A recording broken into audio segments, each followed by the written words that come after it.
नमस्कार मित्रों, आज के इस वीडियो में एक बार फिर से आप सभी का बहुत बहुत हार्दिक स्वागत है। हम आशा करते हैं कि आप सभी स्वस्थ होंगे, मस्त होंगे और पूरी तरह से अपनी तैयारी में व्यस्त होंगे।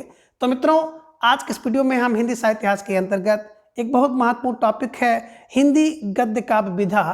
तो आज के इस वीडियो में हम हिंदी गद्य काव्य विधा से संबंधित सभी महत्वपूर्ण और संभावित प्रश्नों को व्याख्यात्मक तरीके से हल करेंगे और उसके साथ इन्हें ट्रिक की सहायता से याद करने का भी प्रयास करेंगे।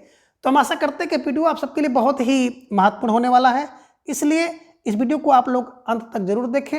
चैनल पर नए हैं तो चैनल को सब्सक्राइब कर लें और इसके साथ ही अगर आपको थोड़ा सा भी उचित लगे तो इस वीडियो को अपने जो परिचित लोग हैं उनके पास भी शेयर करें। तो जैसा कि स्क्रीन पर आप देख पा रहे हैं, गद्य काव्य संपूर्ण प्रश्नोत्तरी व्याख्यात्मक हल। और आज की इस प्रश्नोत्तरी का पहला प्रश्न है कि हिंदी का प्रथम गद्य काव्यकार किसे माना जाता है ना। तो हिंदी का प्रथम गद्य काव्यकार किसे माना जाता है, या आप ये कह सकते हैं कि हिंदी में प्रथम गद्य काव्य किसने लिखा है। विकल्प ए ब्योगीहर ने लिखा है, या फिर विकल्प बी राय कृष्णदास ने लिखा, विकल्प सी चतुरसेन शास्त्री हैं, या फिर विकल्प डी आगे हैं। तो संख्या 1 का जवाब आप सबको देना है। वेरी मोस्ट इंपॉर्टेंट प्रश्न है और बड़े तेजी के साथ आप सब भाई बहनों का जवाब भी आ गया कि सर विकल्प बी को लॉक किया जाए। तो विकल्प B Rai Krishnadas is right answer, बिल्कुल सही जवाब और बेहद सुंदर तैयारी आप सबकी है और वो आप सबकी तैयारी यहाँ पर दिख भी रही है ना। अब इसे कैसे दिमाग में बैठाया जाए, तो देखिए हिंदी का प्रथम गद्य काव्य, बोले सर हिंदी का प्रथम गद्य और काव्य लिखना होगा ना तो राय चाहिए। तो राय फार राय कृष्णदास को ध्यान में रखिएगा, स्टार लगाकर इसे अपने नोटबुक में दर्ज कर लीजिए। ठीक है, चलिए आगे। संख्या 2 है कि अंतस्थल और तरलाग्नि गद्य काव्य किसका है। तो कहने का आशय है कि अंतस्थल और तरलाग्नि गद्य काव्य किसने लिखा है। विकल्प ए चतुरसेन शास्त्री ने लिखा है, विकल्प बी ब्योगीहर ने लिखा, विकल्प सी बिंद्रावन लाल वर्मा ने लिखा है, या फिर विकल्प डी डॉक्टर रघुवीर सिंह ने लिखा है। तो संख्या 2 का जवाब आप सबको देना है कि अंतस्थल और तरलाग्नि किसका गद्य काव्य है। और धीरे धीरे ढेर सारे भाई बहनों का जवाब आया कि सर विकल्प ए को लॉक किया जाए, Chatursen Shastri is right answer, बिल्कुल सही जवाब और बेहद सुंदर तैयारी आप सबकी दिख रही है। तो निश्चित रूप से जिन भाई बहनों का जवाब विकल्प ये है, आप सब बधाई के पात्र हैं और आप सबकी जो तैयारी है ना बिल्कुल ये बता रही है कि आपकी तैयारी जो है इस बार रंग लाने वाली है। और मित्रों, अगर हम बात करें गद्य काव्य विधा की, तो गद्य काव्य विधा से संबंधित आपकी कोई भी परीक्षा हो उसमें एक प्रश्न जरूर पूछा जाएगा। तो इसलिए इस टॉपिक को बड़े गंभीरता के साथ आप लोग बिल्कुल अपने दिमाग में बैठाते हुए चले। ठीक है, अब इसे कैसे दिमाग में बैठाया जाए, तो देखिए अंतस्थल है ना, तो अंतस्थल से व्यक्ति को चतुर होना चाहिए, अंतस्थल से चतुर होना चाहिए। तो चतुर्फा चतुरसेन शास्त्री की रचना है। और दूसरा है कि तरलाग्नि, तरल अग्नि है ना, जो व्यक्ति की तरल अग्नि है ना, तो तरल अग्नि से भी व्यक्ति को बिल्कुल चतुर होना चाहिए। तो अंतस्थल से और तरल अग्नि से व्यक्ति को चतुर होना चाहिए। तो चतुर्फार चतुरसेन शास्त्री को ध्यान में रखिएगा, स्टार लगाकर इसे अपने नोटबुक में दर्ज कर लीजिए। ठीक है, चलिए आगे। प्रश्न संख्या 3 है कि भ्रमित पथिक गद्य काव्य किसका है, यानी कि भ्रमित पथिक शीर्षक से गद्य काव्य किसने लिखा है। विकल्प ए तेज नारायण पाठक ने लिखा, या फिर विकल्प बी रंगनाथ दिवाकर ने लिखा है, विकल्प सी डॉक्टर रघुवीर सिंह ने लिखा, या फिर विकल्प डी है कि सदगुरु शरण अवस्थी ने लिखा है। तो प्रश्न संख्या 3 का जवाब सबको देना है। वेरी मोस्ट इंपॉर्टेंट प्रश्न है और धीरे धीरे ढेर सारे भाई बहनों का जवाब भी आ गया कि सर संख्या 3 का जो विकल्प डी है, तो विकल्प डी को लॉक किया जाए।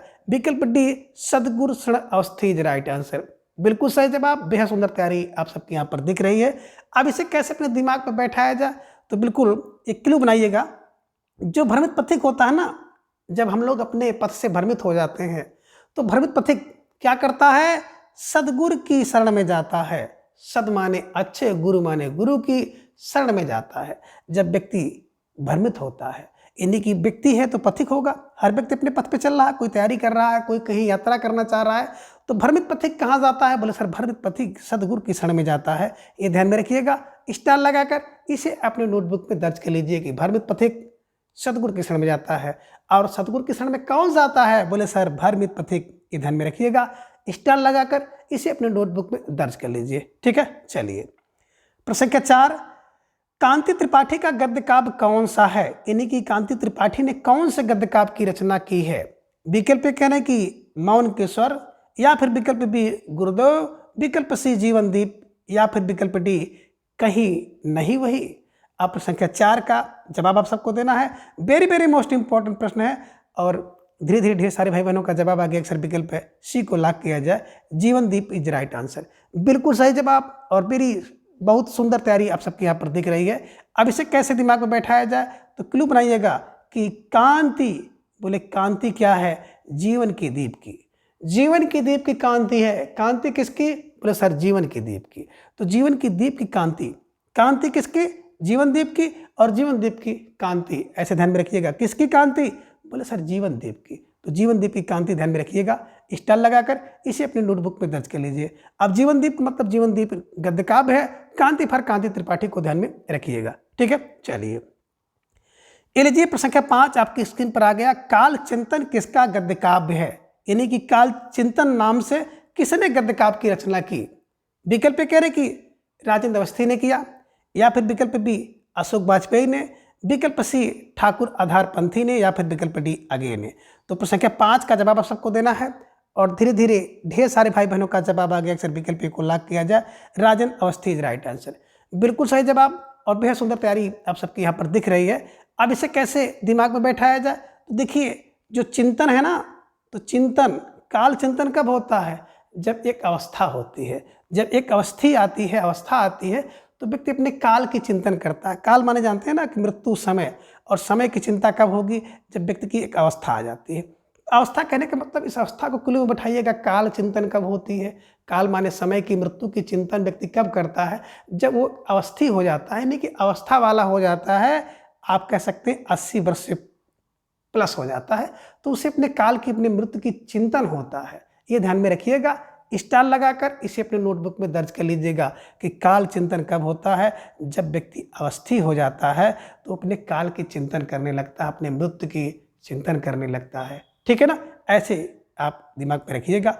अवस्थी फा राजेंद्र अवस्थी को ध्यान में रख लीजिएगा, स्टार लगाकर अपने नोटबुक में दर्ज कर लीजिए। ठीक है, चलिए प्रश्न संख्या 6 है कि उजली आग गद्य काव्य किसका है, यानी कि उजली आग गद्य काव्य किसने लिखा। विकल्प ए माधव प्रसाद पांडे ने लिखा है, या विकल्प बी रामधारी सिंह दिनकर ने लिखा, विकल्प सी कह रहे कि रंगनाथ दिवाकर ने लिखा है, या फिर विकल्प डी ब्रह्मदेव ने लिखा है। तो प्रश्न संख्या 6 का जवाब आप सबको देना है कि उजली आग गद्य काव्य किसका है। और परीक्षा के दृष्टिकोण से बहुत ही महत्वपूर्ण प्रश्न है, तो इस प्रश्न पर बिल्कुल डबल स्टार लगा लीजिए और अपने नोटबुक में छाप लीजिए। कौन है, जवाब आप सबका आ गया। अक्सर विकल्प बी को लॉक किया जाए, तो विकल्प B Ramdhari Singh Dinkar is right answer, बिल्कुल सही जवाब। बेहद सुंदर तैयारी आप सबकी यहाँ पर दिख रही है, तो निश्चित रूप से आप सब बधाई के पात्र हैं, है ना। ऐसे ही आपकी जो तैयारी है ना, उस तैयारी को और भी धार देते हुए आगे आपको चलते रहना है। ठीक है, अब कैसे इसे दिमाग में रखा जाए, तो देखिए उजली आग, या उजली आग दिनकर की है, उजली आग दिनकर की है। दिनकर माने सूर्य की जो आग होती है ना, बिल्कुल उजली होती है।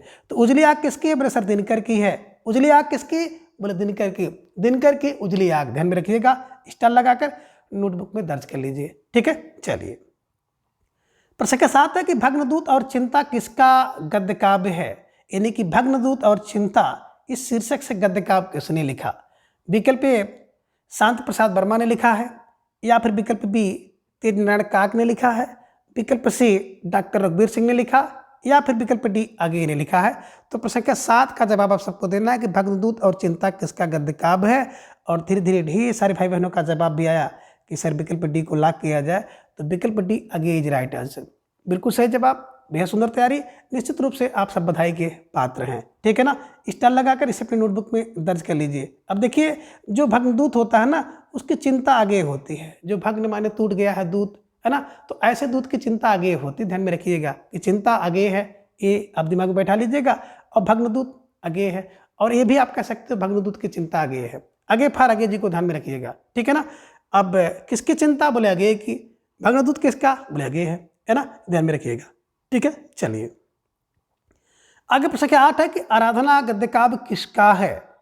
विकल्प कह रहे कि राजनारायण मेहरोत्रा का है, या फिर विकल्प बी रंगनाथ दिवाकर का है, विकल्प सी कांति त्रिपाठी का है, या फिर विकल्प डी माधव प्रसाद त्रिपाठी का है। तो प्रश्न संख्या 8 का जवाब आप सबको देना है कि आराधना शीर्षक से गद्य काव्य किसने लिखा है। और धीरे धीरे ढेर सारे भाई बहनों का जवाब भी आ गया कि सर विकल्प ए को लॉक किया जाए। तो विकल्प A Rajnarayan Mehrotra is right answer, बिल्कुल सही जवाब और बहुत बेहद सुंदर तैयारी आप सबके यहाँ पर दिख रही है। तो स्टार लगाकर इसे अपनी नोटबुक में भी दर्ज कर लीजिए, है ना। अब आराधना किसकी करते हैं आप? बोले सर आराधना तो हम लोग नारायण की करते हैं। तो राजनारायण, नारायण को राजनारायण ध्यान में रखिएगा, आराधना किसकी? राजनारायण की। स्टार लगाकर नोटबुक में दर्ज कर लीजिए, ठीक है। चलिए आगे प्रश्न कहना हुआ कि निम्न में से राय कृष्णदास, ये जो कि राम आपको दिख रहा है तो इसको राय कर लीजिएगा कि राय कृष्णदास का गद्य काव्य कौन सा है, यानी कि राय कृष्णदास ने कौन से गद्य काव्य को लिखा है। जवाब आप सबको देना। प्रश्न संख्या 9 आप सबकी स्क्रीन पर है कि निम्न में से राय कृष्णदास का गद्य काव्य कौन सा है। विकल्प ए कह रहे हैं कि साधना है, विकल्प बी संलाप है, विकल्प सी प्रलाप प्रवाल है, या फिर विकल्प डी उपयुक्त सभी है। तो प्रश्न संख्या 9 का जवाब आप सबको देना है और धीरे धीरे ढेर सारे भाई बहनों का जवाब आ गया। इसलिए विकल्प डी सरकारी जवाब को लॉक किया जाए। तो बिल्कुल सही जवाब और बहुत अच्छी तैयारी आप सबके यहाँ पर दिख रही है ना।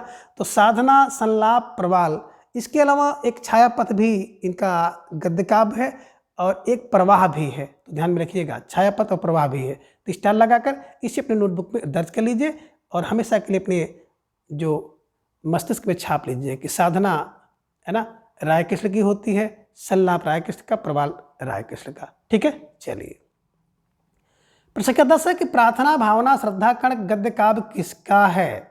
विकल्प ए कह रहे हैं कि वियोगी हरि का है, या फिर विकल्प बी राय कृष्णदास का है, विकल्प सी चतुर्सेन शास्त्री का, या फिर विकल्प डी सदगुरु शरण अवस्थी का। तो प्रश्न संख्या 10 का जवाब आप सबको देना है कि प्रार्थना, भावना, श्रद्धा कण, है ना, गद्य काव्य किसका है। और धीरे धीरे ढेर सारे भाई बहनों का जवाब भी आ गया कि सर विकल्प ए को लॉक किया जाए। तो विकल्प ए Viyogi Hari is right answer, बिल्कुल सही जवाब और बेहद सुंदर तैयारी आप सबके यहाँ पर दिख रही है ना। देखिए प्रार्थना किसकी करते हैं? बोले प्रार्थना करो भैया हरि हरि, हरि हरि इन्हीं वियोगी हरि की। अब भावना, है ना, और श्रद्धा, श्रद्धा की भावना किसके प्रति रहती है? तो बोले सर हरि के प्रति, हरि के प्रति हम लोग श्रद्धा की भावना रखते हैं, हम लोग प्रार्थना करते हैं हरि की। तो हरि फार वियोगी हरि को ध्यान में रखिएगा, स्टार लगाकर इसे अपने नोटबुक में भी दर्ज कर लीजिए, ठीक है। चलिए प्रश्न संख्या 11 है कि मदिरा, निर्झर और पाषाण किसका गद्य काव्य है। ये देखिए तीन गद्य काव्य, मदिरा, निर्झर और पाषाण किसका गद्य काव्य है। तो आप कह सकते हैं कि मदिरा, निर्झर और पाषाण गद्य काव्य किसने लिखा। विकल्प ए शांति प्रसाद वर्मा ने लिखा है, या फिर विकल्प बी तेजनारायण काक ने लिखा, विकल्प सी कह रहे हैं कि भंवरलाल सिंधी ने, या फिर विकल्प डी रघुवीर सिंह ने लिखा है। तो प्रश्न संख्या 11 का जवाब आप सबको देना है कि मदिरा, निर्झर, पाषाण किसका गद्य काव्य है। और धीरे धीरे ढेर सारे भाई बहनों का जवाब भी आया कि सर विकल्प बी को लॉक किया जाए, तेजनारायण काक इज राइट आंसर, बिल्कुल सही जवाब और बेहद सुंदर तैयारी आप सबके यहाँ पर दिख रही है। तो निश्चित रूप से जो आप सबकी तैयारी है ना बहुत ही बेहतरीन है और ये इसका जो असर है, इसका जो प्रभाव है आने वाली परीक्षा में आपको दिखाई देगा। तो अब कैसे इसको दिमाग में बैठाया जाए। देखिए मदिरा, निर्झर और पाषाण तेज होती है। मदिरा तेज होती है ना, साधारण व्यक्ति अगर पी लेता है तो नशे में मद हो जाता है। तो मदिरा तेज होती है। निर्झर झरना देखे होंगे ना, बहुत तेज उसका जल गिरता है, ये ध्यान में रखिएगा। और पाषाण भी तेज होता है, पत्थर से कोई अगर आपको मार देना तो भैया इतना तेज होता है कि सर फट जाएगा।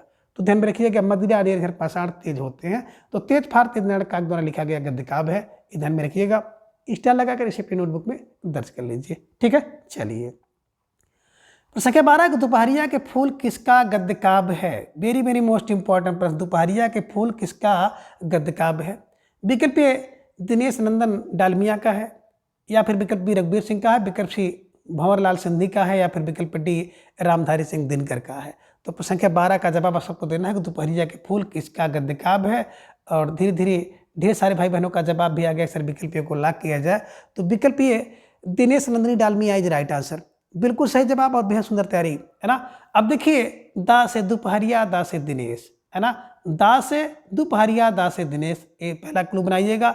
और दोपहरिया में अगर फूल खिलता है ना तो दिनेश से खिलता है, दिनेश माने सूर्य से खिलते हैं और लोग उसको डलिया में भरते हैं, ऐसे ध्यान में रखिएगा, है ना। या नंदनी डलिया में भरती है, दोपहरिया में फूल खिलते हैं, है ना, दिनेश की कृपा से। दोपहरिया में फूल, दोपहरिया के फूल बोलो दिनेश से, दिनेश को देखकर खिलते हैं, ये ध्यान में रखिएगा।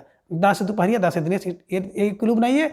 और दोपहरिया के फूल दिनेश, है ना, दोपहरिया के फूल कैसे खिलते हैं? बोले सर दिनेश को देखकर।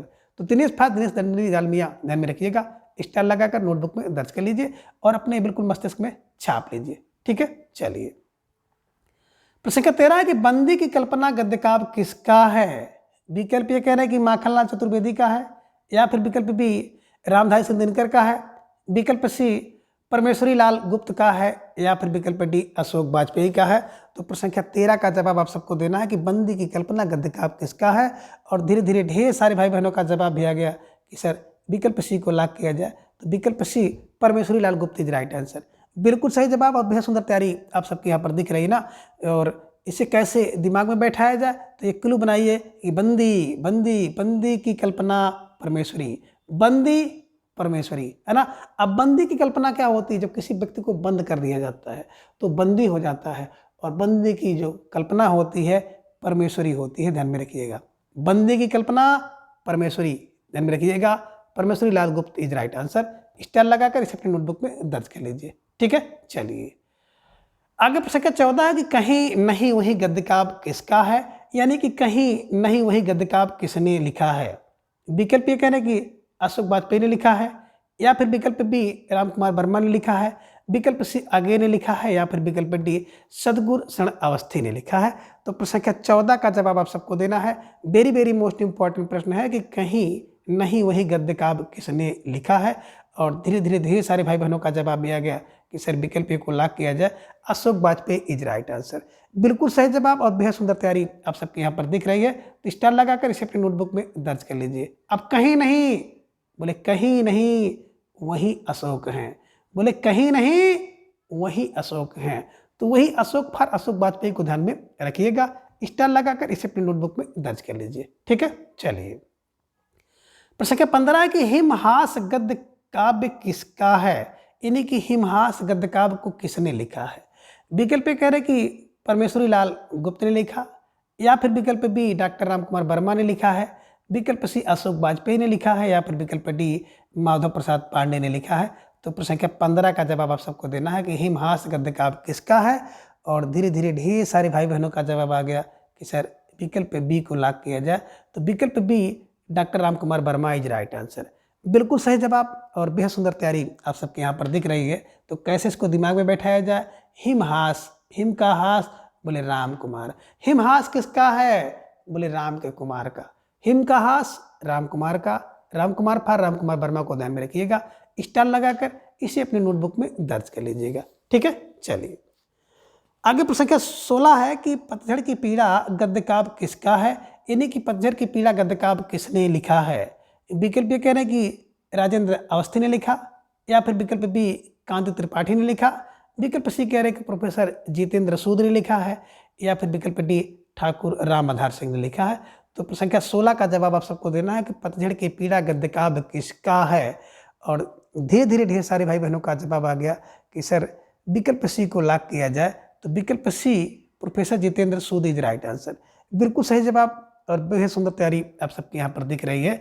अब पतझड़ की पीड़ा, बोले सर पतझड़ की पीड़ा कौन महसूस करता है? बोले सर जितेंद्र सूद, है ना। पतझड़ की पीड़ा सूद को होती है, सूद को होती है, ये ध्यान में रखिएगा। सूद फॉर प्रोफेसर जितेंद्र सूद को ध्यान में रखिएगा। स्टार लगाकर इन्हें अपनी नोटबुक में दर्ज करिए कि पतझड़ की पीड़ा कौन महसूस करता है? बोले सर एक सूद महसूस करता है। तो सूद फॉर प्रोफेसर जितेंद्र सूद को ध्यान में रखिएगा। ठीक है, चलिए। प्रश्न संख्या 17 है कि काल चिंतन गद्य काव्य किसका है। तो देखिए जो प्रश्न संख्या 17 है ना, ये रिपीट हो गया है। तो ऐसे ही कभी कभी आपकी परीक्षा में भी कोई ना कोई प्रश्न रिपीट हो जाता है ना। तो काल चिंतन गद्य काव्य किसका है? विकल्प ये कह रहे हैं कि राजेंद्र अवस्थी का है, या फिर विकल्प बी ठाकुर राम आधार सिंह का, विकल्प सी राम कुमार वर्मा, या फिर विकल्प डी अशोक वाजपेयी का है। तो आपका जवाब आ गया कि काल की चिंता, काल का चिंतन कौन करता है? जो अवस्थी व्यक्ति होता है, अवस्था वाली व्यक्ति होता है। तो अवस्था वाले व्यक्ति को चिंता होती है, अवस्थी व्यक्ति को होती है काल की मृत्यु की चिंता। तो काल चिंतन विकल्प Rajendra Awasthi is right answer. Star लगाकर इसे अपनी नोटबुक में दर्ज कर लीजिए। ठीक है, चलिए। प्रश्न संख्या 18 कि लहरपंथी गद्य काव्य किसका है, यानी कि लहरपंथी गद्य काव्य किसने लिखा। विकल्प ए दिनेश नंदनी डालमिया ने लिखा, या फिर विकल्प बी राय कृष्णदास ने लिखा है, विकल्प सी ठाकुर राम आधार सिंह ने लिखा, या फिर विकल्प डी माखनलाल चतुर्वेदी ने लिखा है। तो प्रश्न संख्या 18 का जवाब आप सबको देना है कि लहरपंथी गद्य काव्य किसका है। और धीरे धीरे ढेर सारे भाई बहनों का जवाब आ गया। सर विकल्प सी को लॉक किया जाए। ठाकुर राम आधार सिंह इज राइट आंसर, बिल्कुल सही जवाब और बेहद सुंदर तैयारी आप सबके यहाँ पर दिख रही है। अब इसे कैसे अपने दिमाग में बैठाया जाए, तो देखिए लहरपंथी है ना, बोले ठाकुर की, लहरपंथी ठाकुर की, तो ठाकुर फार ठाकुर रामाधार सिंह को ध्यान में रखिएगा। और आप कह सकते हैं लहर रामाधार, लहरपंथी में रामाधार, तो रामाधार फार रामाधार सिंह को ध्यान में रखिएगा। स्टार लगाकर इन्हें अपने नोटबुक में दर्ज कर लीजिए। ठीक है, चलिए प्रश्न संख्या 19 है कि चितवन के फूल गद्य काव्य किसका है ना। तो आ गया कि चितवन के फूल गद्य काव्य किसका है। विकल्प ए दिनेश नंदिनी डालमिया का है, या फिर विकल्प बी माधव प्रसाद पांडे का है, विकल्प सी अशोक वाजपेयी का है, या फिर विकल्प डी माखनलाल चतुर्वेदी का है। तो प्रश्न संख्या 19 का जवाब आप सबको देना है कि चितवन के फूल गद्य काव्य किसका है।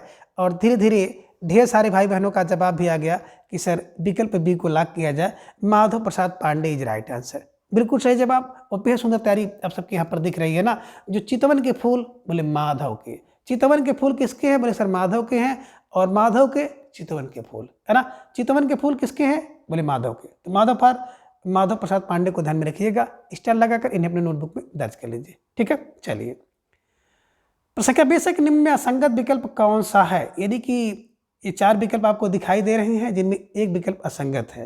तो विकल्प ये कह रहे हैं कि उजली आग है रामधारी सिंह दिनकर का है, ये संगत है। या फिर विकल्प बी जीवनदीप कांति त्रिपाठी का, ये संगत है। विकल्प सी कह रहे काल चिंतन अशोक वाजपेयी का है, ये असंगत है।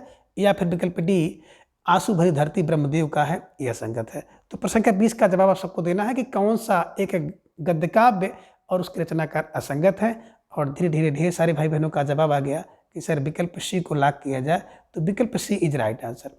काल चिंतन, काल की चिंता किसको होती है, अवस्थी व्यक्ति को होती है।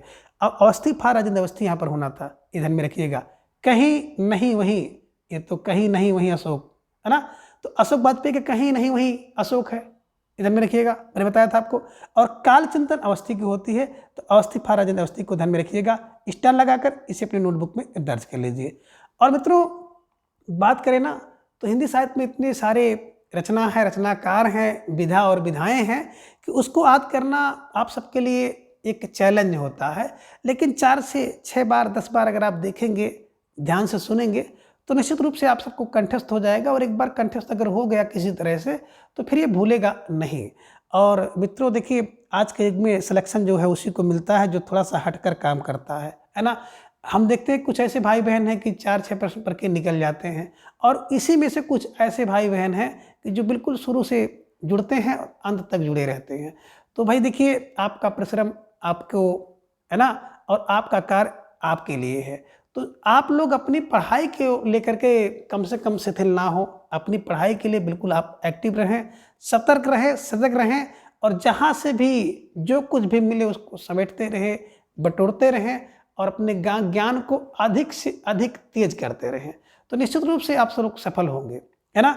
और इसमें कहीं भी किसी प्रकार की शिथिलता आपको नहीं बरतनी है। एक कदम हम चलें तो एक कदम आप चलिए। और मेरे साथ ही नहीं, और भी ढेर सारे गुरुजन लोग हैं, यूट्यूब पर हैं, किताब में हैं, कहीं पर भी हैं। तो जिसके साथ भी आप जुड़े हैं उसके पूरे तन्मयता के साथ जुड़िए। और मित्रों बात करें ना तो यूट्यूब पर जो भी टीचर हैं आपके लिए जो कुछ भी करते हैं बहुत परिश्रम से करते हैं। तो इसलिए सबका सम्मान करते हुए, आदर भाव करते हुए, श्रद्धा के साथ आप लोग बिल्कुल स्वीकार करिए, जुड़िए और अपनी तैयारी को निखारिए, संवारिए और चैन लीजिए। ठीक है ना। और भाई देखिए कुछ लोग अच्छे कमेंट करते हैं, कुछ लोग बुरे कमेंट भी करते हैं, लेकिन सबको हम लोग स्वीकार करते हैं। अच्छा आपको लगा तो अच्छी बात है, बुरा लगा तो भी अच्छी बात है, क्योंकि आपने ईमानदारी के साथ कमेंट किया है, इसको हम लोग महसूस करते हैं, है ना। सब में कमियां हैं और कमियां रहती हैं, तो कमियां को अगर आप लोग बताते हैं तो बिल्कुल बताना चाहिए और कमेंट जरूर करना चाहिए।